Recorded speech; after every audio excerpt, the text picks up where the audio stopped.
What's up, guys?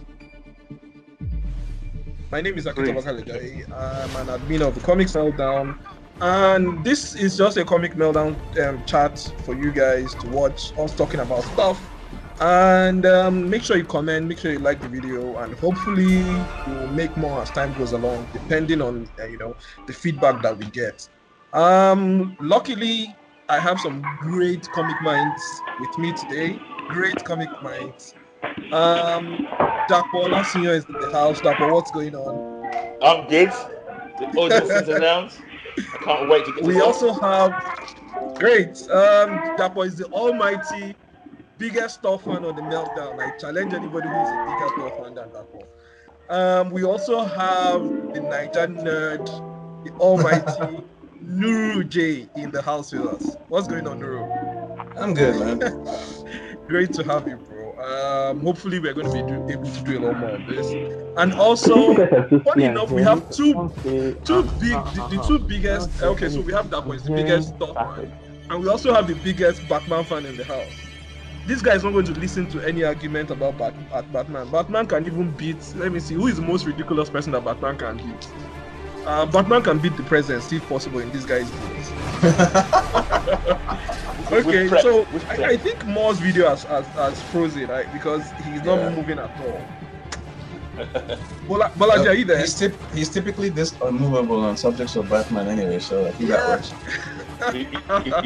Okay, hopefully more just disappeared, but hopefully we'll be able to have him back at some point.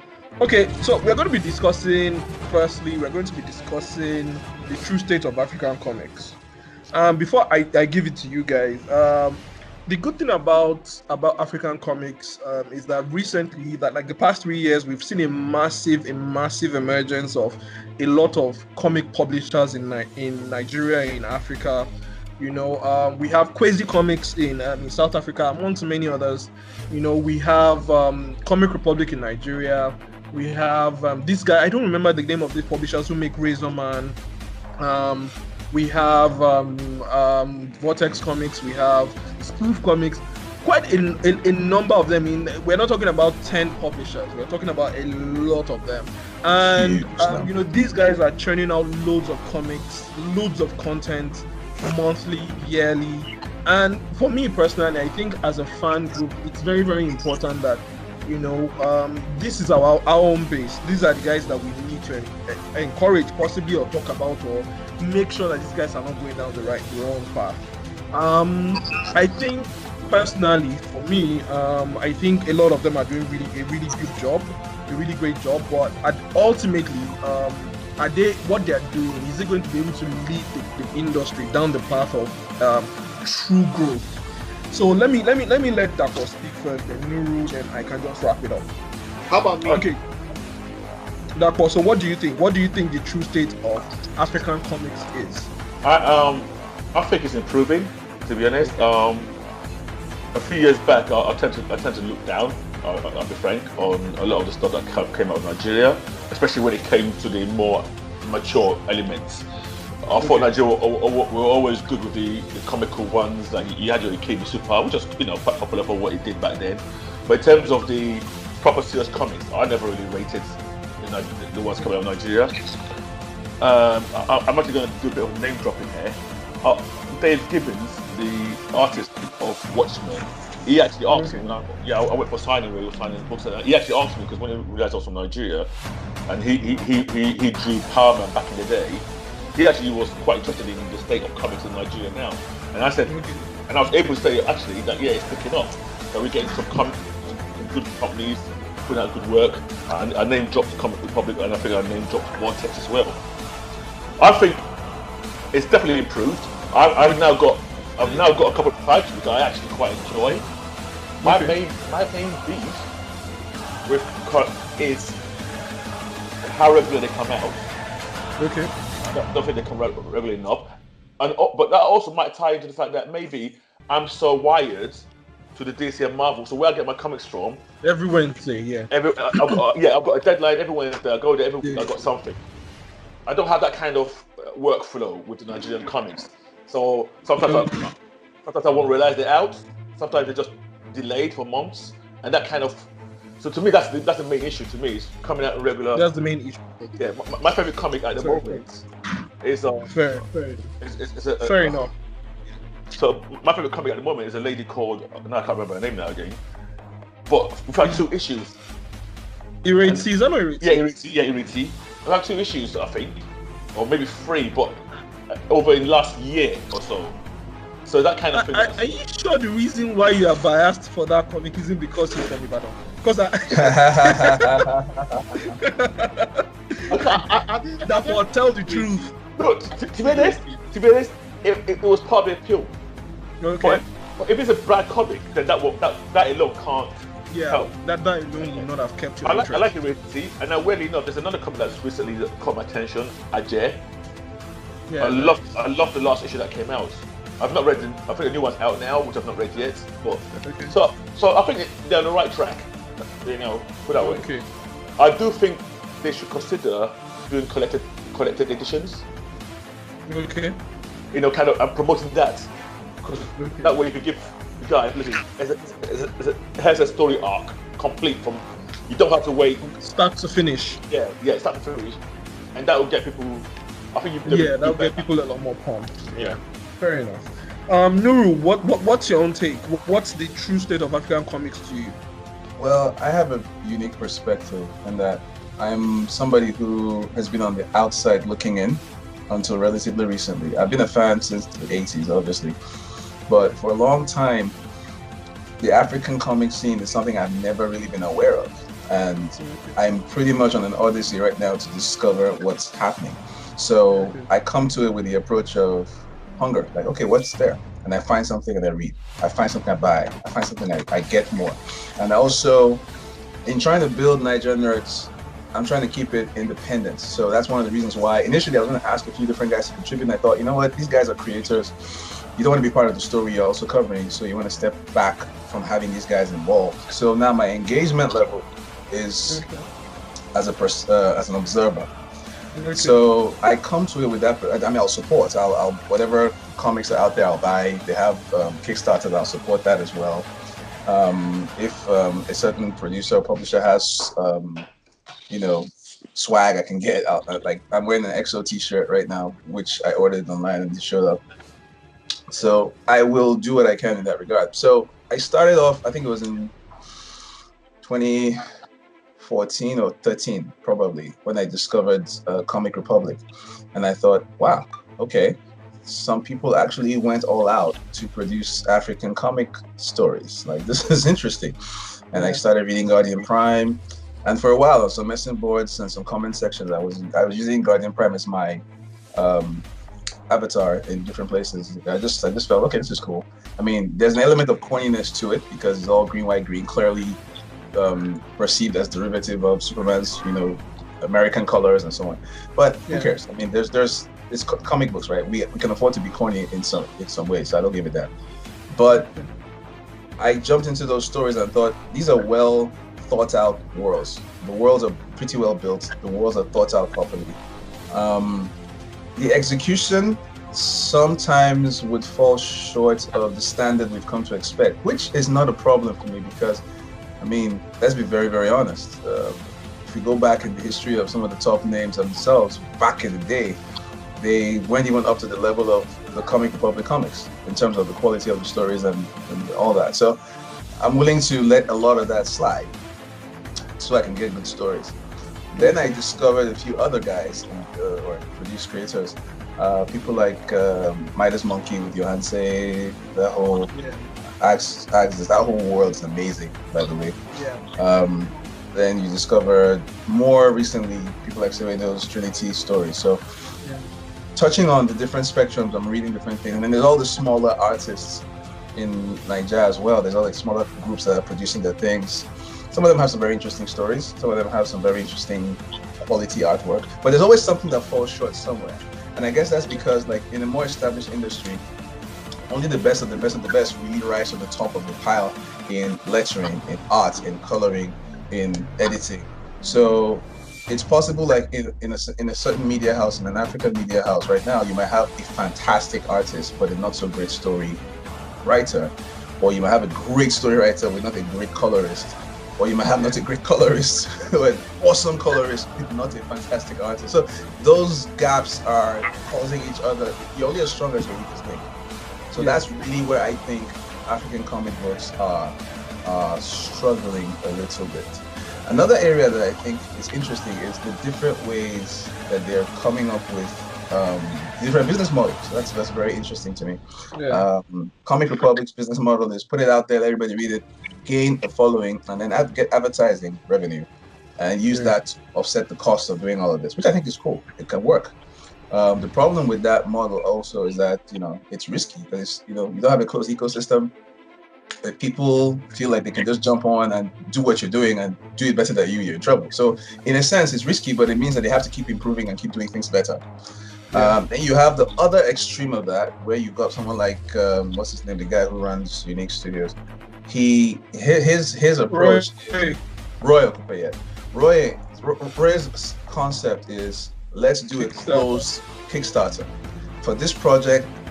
All the money comes in up front, and then they produce it. It only works in a country like the US, I think. It's definitely not going to work in Nigeria. No, it's not. I don't think it works in the US, and it works very well. And they're doing very well with that. And I'm going to tail off here because there's some other stuff I can say, but I'm going to leave that till later. But what I find interesting is that approach also works, because then they can guarantee the money coming in. They can also even extend the budget beyond what they actually need for a profit. And they can also cover little things like, merchandise and all that included in that budget at the same time, while they tell you just for the comic. Yeah, but it's the comics, for the t-shirts, for the comics, it's for the books and notebooks and all the other stuff that goes with it. But different people, different creators have different advantages. The guys operating in Africa as a whole have disadvantages of infrastructure. The guys operating in the US and the UK and all the other places have the advantage of the infrastructure here, where they can set up payment systems, shipping systems. They can court a foreign market with their Black Panther-esque type, offerings, and say, hey, you want some authentic African stuff? This is it, done by Africans for Black Americans and those interested in African culture. So that's really my take. My take is that it's doing well. It has some flaws, but that's to be expected, and it can only get better with concerted focus. Thanks, Nuru. So, Bolaji, what do you think the true state of African comics? Well, here's the thing. A lot has been said already, and a lot of things I want to contribute on. Most of it has been said. But what I want to mention is that we have to give it credit. The visibility of African comics have skyrocketed in the last 10 years. I saw Comic Republic on CNN and the BBC. Just a Google search of African comics, and the first thing you see is Comic Republic. Even from international sites, applauding the ingenuity, the stories, the artists, and everything from Africa, which was not something I expected. It was not something that I said 20 years ago. My take about it is, of course, that business model. You can't just give out free comics to everybody and expect it to really, really grow. To really, really grow, you have to trust in your art and trust in your industry and trust in your fan base. And what I disagree with Nuru and Dapo is that it should always be monthly. It should not be condensed like that. And trust a global audience. There are Nigerians in America, there are Nigerians in Australia. And if it's so interesting enough, it will translate beyond your core fan base, which is of course Africans, to everybody. If you tell a very good Ireti story, Ireti looks cool to beyond that African thing, whatever. I mean, Thor is Nordic, and that was seems to like Thor, and he's from Nigeria. So if you tell good stories, it's going to translate beyond. I think monthly subscription. Some people will do it. Just from this Comic Republic, if you put much traffic on this, at least 100 people will do it. Just to say they want to support. And if 100 people are donating $5 every month, it's a step in the right direction. Before you know it, it's 1,000. I think the business model has to be sustainable so that people see it as a job as well as something they do with passion, so that it can actually grow, be occurring based on our gods and stuff. Let's try and look at the modern superhero in the modern times. Dealing with modern problems, having a superpower. What happens in Nigeria that is top one now with our economy? Let us see a story like that, and let's do that. And that's something that will be unique and different. The superhero market is saturated. Let's do something, right? That's my opinion. More thanks, Dapo. Thanks, Nuru. Thanks. For Nuru, I agree mostly with most of the things you said, but I think one of the biggest problems that the African market is going to face will be the issue of infrastructure. Infrastructure is a lot more of a bigger problem than we think. I am involved in the industry, and I can tell you that stuff like, okay, so let me give you an example. So stuff like subscription. One of the reasons why subscription will possibly not work in Nigeria is I am aware that a friend who is heavily involved in the industry, who ran a subscription-based comic, had his bank block his account because he was receiving funds from outside of Nigeria. Not joking. This was a big deal. He blocked his account for months. For months, they blocked his account for months because he was getting funds, and you would think that it took maybe like thousands of dollars for them to do this. No, it did not. It did not. And so there is a massive infrastructure, and it's not even just about social amenities. We are not talking electricity alone here. We're not, it's a problem of infrastructure in terms of financial infrastructure, in terms of governmental infrastructure. This guy had his account reported to the EFCC by the bank, and unfortunately for him, the governmental agencies were not sensible enough to conduct their own investigations properly before storming this guy's house and going to go and pick him up and forcibly take him to their office. All because a young guy wanted to make money legally and thought to use comics as the conduit to do this. He got investigated by the EFCC, got treated like a criminal. But Nigeria has a reputation, though. So there are so many issues, and these problems are not restricted to Nigeria alone. This is happening all over. The infrastructure problem is happening all over Africa, and it's not about the concept you are working with. Anybody can have a concept. It's about your story and how you execute. Execution is much more key to me than your concept. So the art is developing exponentially, but the stories are not developing exponentially. I am a writer, I'm a comic writer, and I can tell you that I am aware of the fact that as a writer, as a comic writer, I severely need to step up my game, because it's not just about writing stories, it's about writing good stories. It's about writing quality stories. There are quite a number of quality stories out there. I think Comic Republic are putting out a number of quality stories. I think these guys, Peda Studios, have a number of quality stories. Epoch Studios, even Kwezi started out as a Superboy pastiche. It was just another young man flying. It was easy to think that's Kwezi from South Africa, was just another Superboy clone. But as the story goes along, you start to realize, no, he's not another Superboy clone. He's something completely different. It's not enough for us to just write stories and write whatever we like. It's not enough for us to play the traditional card, because there's this thing that we tend to assume as writers, that because we are writing about African tradition, that of default people of African descent or black people must buy and they must appreciate. The fact that you don't appreciate an African comic or a comic about Shango, about about Ogun, then that means you're a coon, or that means you're not a real African. No. I like the to comics mention something that I feel your pain. I hate Black Panther, and I feel your pain. Honestly, you just had to bring that inside. You just had to bring Black Panther into. I just wanted to put that there. That's all. But all around, I think everyone has made great points. Dapo made a great point. I think Nuru made a great point. Mo made a great point. So we're going to end this segment here. Right. So to all you viewers out there, you've heard our take on African comics. I want to know your views. What do you think the issues are? What questions you have? We've got some of the creators here. So guys, let's have your comments and we will respond to them in the next video. Don't forget to like and comment on this video and let us know what you think. Subscribe. When did you say subscribe? But you guys take care. Peace out. Peace out.